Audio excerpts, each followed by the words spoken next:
Hindi class में आप सभी लोगों का स्वागत है। बच्चों, आज हम कक्षा 12 में हर्षवर्धन का चरित्र चित्रण पढ़ेंगे, जो खंड काव्य त्यागपथी से लिया गया है। ये सबसे महत्वपूर्ण प्रश्न है।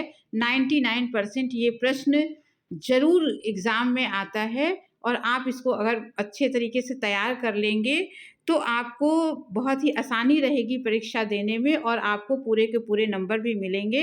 तो मैंने बहुत ही आसान तरीके से संक्षेप में आपको हर्षवर्धन का चरित्र चित्रण बताया है यहाँ पर। तो आप लोग इस वीडियो को पूरा देखिएगा ताकि आपको समझ में आ जाए। और चैनल को सब्सक्राइब नहीं किया है तो इस प्रकार के वीडियो पाने के लिए आप फौरन चैनल को सब्सक्राइब कर लीजिए।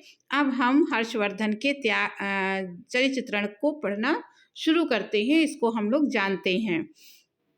हर्षवर्धन त्यागपथी खंड काव्य का नायक है। संपूर्ण कथानक का केंद्र बिंदु वही है। संपूर्ण कथानक हर्ष के चारों ओर ही घूमता है। हर्षवर्धन के चरित्र में निम्नलिखित विशेषताएं पाई जाती हैं। तो अब हम लोग क्रमवार इनकी विशेषताओं को देखेंगे, कौन कौन सी विशेषताएं हर्षवर्धन में मिलती हैं। आदर्श पुत्र। हर्ष एक आदर्श पुत्र हैं। वे अपने माता पिता से असीम प्रेम करते हैं। पिता की बीमारी का समाचार सुनकर वह आखेट छोड़कर तुरंत महल लौट आते हैं। आत्मदाह के लिए तत्पर वह अपनी माँ के चरणों से लिपटकर कहते हैं, मुझ मंद पुत्र को छोड़ ना माँ तुम भी जाओ, छोड़ो यह विचार, यह मुझे चरण से लिपटाओ। तो इस प्रकार से आप कोटेशन अगर देंगे, 2-3 कोटेशन आप उसमें दे देंगे अगर पूरे प्रश्न में, तो आपको इससे अच्छे नंबर मिलते हैं। तो आप इसे याद कर लीजिएगा और दीजिएगा। अगला है आदर्श भाई।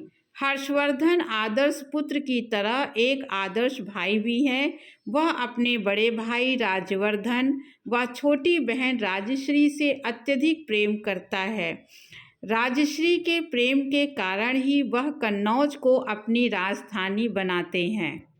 अब अगला बिंदु है देश प्रेमी एवं अजेय योद्धा। हर्षवर्धन सच्चे देश प्रेमी हैं। उन्होंने एक विशाल साम्राज्य की स्थापना की। देश सेवा ही उनके जीवन का व्रत है। देश प्रेमी होने के साथ साथ हर्ष एक अजेय योद्धा भी हैं। शत्रु उनके आगे ठहर नहीं पाते थे। भारत के इतिहास में महाराज हर्षवर्धन की दिग्विजय, उनका युद्ध कौशल एवं वीरता स्वर्णाक्षरों में लिखी है। अगला बिंदु है श्रेष्ठ एवं कुशल शासक। महाराज हर्षवर्धन एक श्रेष्ठ एवं कुशल शासक हैं। उनका शासन धर्म पर आधारित है। उनके शासनकाल में प्रजा सुखी थी। उनके शासन में सब लोगों को समान सुख व न्याय उपलब्ध था।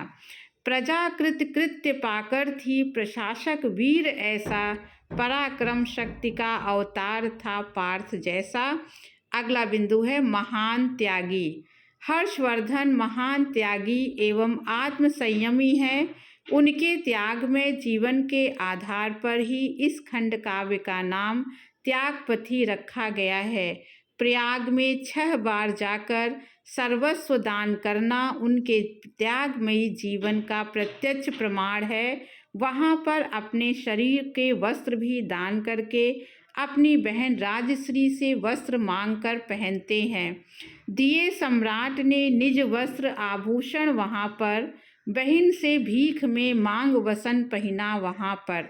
दृढ़ निश्चयी, ये अंतिम देखिए उनके चरित्र का बिंदु है। सम्राट हर्षवर्धन दृढ़ निश्चयी एवं कर्तव्यनिष्ठ हैं। उन्होंने आजीवन अपने कर्तव्य का पालन किया। अपने बड़े भाई के हत्यारों का विनाश किया तथा छोटी बहन राजश्री को आत्मदाह करने से रोका। अपनी बहन के नाम पर कन्नौज का शासन चलाया। इस प्रकार वे आजीवन दृढ़ता के साथ अपने कर्तव्यों का पालन करते रहे। इस प्रकार हर्षवर्धन का चरित्र एक श्रेष्ठ शासक, आदर्श पुत्र एवं आदर्श भाई और आदर्श त्यागी का चरित्र है। वे अपने कर्तव्यों के प्रति सजग रहे हैं। तो बच्चों, आपको अच्छे से इनका चरित्र चित्रण समझ में आ गया होगा आप इस प्रकार से लिखेंगे तो आपको पूरे अंक मिलेंगे। कुछ कोटेशन आप याद कर लीजिएगा। अब इस वीडियो को यहीं समाप्त करती हूँ। अच्छा लगा हो तो सब्सक्राइब कीजिएगा। अगले वीडियो में फिर किसी टॉपिक के साथ मिलूंगी। तब तक के लिए धन्यवाद।